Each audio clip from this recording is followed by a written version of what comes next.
नमस्कार विद्यार्थी मित्रांनो, आज आपण पोस्ट ग्रॅज्युएट जे आपण डिग्री करत असतो त्यासाठी महा-डी-बी-टी आपल्याला स्कॉलरशिप त्यामधून ई-डब्ल्यू-एस आणि ओपन या कॅटेगरीसाठी कोणती स्कीम ॲप्लाय करून आपल्याला काही बेनिफिट आपण यामध्ये घेऊ शकतो, त्याची इन्फॉर्मेशन या व्हिडिओमध्ये घेणार आहोत.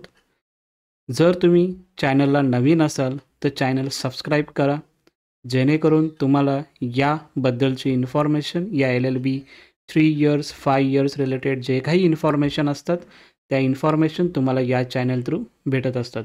आता महा-डी-बी-टी स्कॉलरशिप जे आहे त्याचा फॉर्म कसा भरायचा आहे त्याची ऑलरेडी व्हिडिओ मी बनवलेली आहे, ती आपल्या चॅनलला उपलब्ध आहे, ती तुम्ही बघू शकता. आता ई-डब्ल्यू-एस आणि ओपन कॅटेगरीसाठी कोणती स्कीम आपण अप्लाय करायची आहे जेणेकरून आपल्याला त्यामधून बेनिफिट भेटू शकतं आणि कितीपर्यंत आपल्याला बेनिफिट भेटणार आहे, कोणती इन्कमपर्यंत आपल्याला ते बेनिफिट असणार आहे, त्याची संपूर्ण इन्फॉर्मेशन तुम्हाला यामध्ये मी सांगणार आहे. लास्टपर्यंत व्हिडिओ पहा, जेणेकरून सर्व प्रश्नांची उत्तरे तुम्हाला या व्हिडिओमधून भेटून जातील. ठीक आहे, चला तर मग आपल्या टॉपिकला सुरुवात करूया. जसं की यामध्ये टाईप्स ऑफ स्कॉलरशिप हे तुम्हाला मी यामध्ये ओपन केलेलं आहे.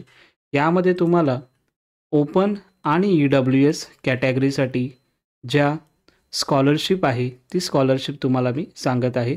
स्कीम जी आहे त्याचं नाव आहे राजश्री छत्रपती शाहू महाराज शिक्षण शुल्क शिष्यवृत्ती योजना, हे स्कीमचं नाव आहे. त्यामध्ये एलिजिबिलिटी क्रायटेरिया काय आहे, कोणते विद्यार्थी यामध्ये अप्लाय करू शकतात.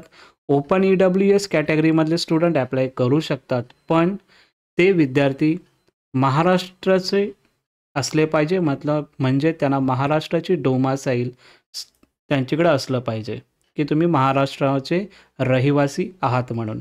नंतर काय कॅटेगरी आहे की तुमची जी इन्कम आहे बिलो 8 लाख म्हणजे 8 लाखाच्या खालती तुमची इन्कम असली पाहिजे आणि तुमचे जे फर्स्ट आणि सेकंड चिल्ड्रन ओनली, म्हणजे तुम्हाला जर 3 भाऊ असतील तर पहिले जे 2 भाऊ असतील किंवा तिघांपैकी कोणत्याही 2 मुलांना ते स्कीम तुम्ही ॲप्लाय करू शकता. ठीक आहे, आणि हे बेनिफिट कशामध्ये आहे तर तुम्हाला 50% जी ट्युशन फीज आहे ती तुम्हाला रिटर्न भेटते. काही कॉलेजेसमध्ये समजा प्रायव्हेट कॉलेजेस असतील त्यामध्ये 1 लाखापर्यंत अमाऊंट असते, तर 50% तुम्हाला ट्युशन फी यामध्ये भेटून जाते. या गव्हर्नमेंट काही कॉलेजेस असतील त्या कॉलेजेसमध्ये जी ट्युशन फीज असेल त्याचे 50% ट्युशन फी तुम्हाला या स्कीम थ्रू तुम्हाला भेटू शकते. तर त्यासाठी तुम्ही अप्लाय नक्की करा. कुठे अप्लाय करायचं तर ऑलरेडी मी व्हिडिओ त्यासाठी बनवलेली आहे, कशा पद्धतीने स्टेप ॲक्शन तुम्हाला फॉलो करायचे आहे ते आय सेक्शनमध्ये मी व्हिडिओ टाकून देतो तुम्हाला, जेणेकरून ती तुम्ही व्हिडिओ बघा आणि तसं स्टेप बाय स्टेप तुम्हाला फॉलो करायचं आहे. आणि काही कॉलेजेसमध्ये ॲडमिन डिपार्टमेंट असतात, त्यामध्ये जाऊनसुद्धा तुम्ही ही इन्फॉर्मेशन घेऊ शकता. आता जे विद्यार्थी ई-डब्ल्यू-एसमध्ये आहेत, ज्यांची इन्कम 1 लाखापेक्षा कमी आहे आणि ते समजा हॉस्टेलमध्ये जर राहत असतील तर हॉस्टेलसाठी पण इथे फीज तुम्हाला इथे दिलेली आहे 10,000पर्यंत 30,000. तर अशी तुम्हाला त्यामध्ये हॉस्टेल बेनिफिट पण तुम्हाला दिलेले आहे. ठीक आहे, तर हे खूप इम्पॉर्टंट होते. खूप विद्यार्थ्यांचे प्रश्न येत होते की कॅटेगरीसाठी म्हणजे कास्टसाठी बेनिफिट आहे तर मग ओपन आणि ई-डब्ल्यू-एससाठी आहे का, तर हे तुम्हाला मी इथे सांगण्याचा इथे प्रयत्न केलेला आहे. जर काही तुमचे डाऊट्स असतील तर नक्की मला कमेंट सेक्शनमध्ये तुम्ही विचारू शकता. ओके, एवढंच या व्हिडिओमध्ये.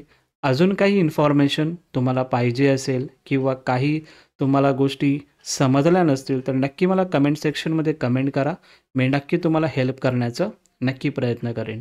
ओके, आणि तुम्ही स्कॉलरशिपचं जे पोर्टल आहे ते तुम्ही त्यामधून ॲप्लाय महा-डी-बी-टी जी स्कॉलरशिप आहे तिथून ॲप्लाय तुम्ही करू शकता. कसं ॲप्लाय करायचं आहे आय सेक्शनमध्ये व्हिडिओ आहे, तिथून तुम्ही बघू शकता. Okay, thank you so much. तुम्हाला जर हा व्हिडिओ आवडला असेल तर नक्की तुमच्या फ्रेंड्सना शेअर करा, चॅनल लाईक करा. Thank you so much.